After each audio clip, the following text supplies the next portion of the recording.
Hello guys and welcome to my channel, and today we will be going through how can we make a Jupyter notebook using Python.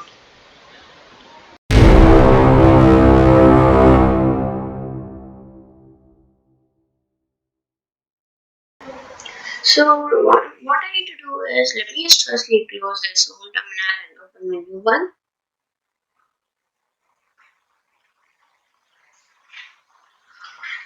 Opening my file explorer. If you're using another disk you can do what I'm doing.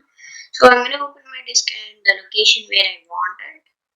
And over here, I am going to right click and open it Windows Terminal. If you're using Windows 10, you can shift and right click and open with Windows PowerShell. So here I have a new Windows PowerShell terminal. Now here what I need to do is I need to type pip install Jupyter. So make sure you have Python installed inside your PC. So here now I need to do is the Jupyter notebook. So I need to type that, and when I type that, I'm going to get a small message after 2 seconds like that, and then boom, it's launched. So this is called as the main interface of the Jupyter. So here you can do all your main things. So the best thing about this is that you're going to do all of these things inside your browser. So you can copy and paste that URL. You can see the URL if you for later users. So here you can see that.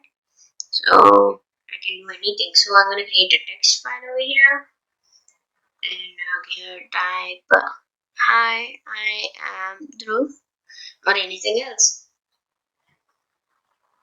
Hello, I am Dhruv.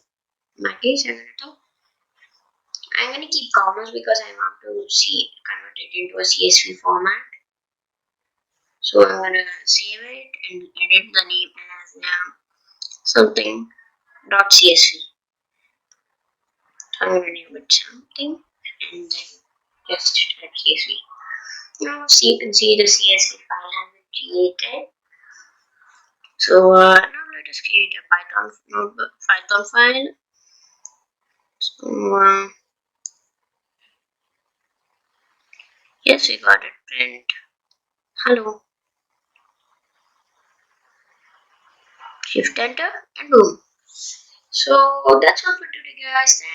Thanks for watching. Bye. See you next time.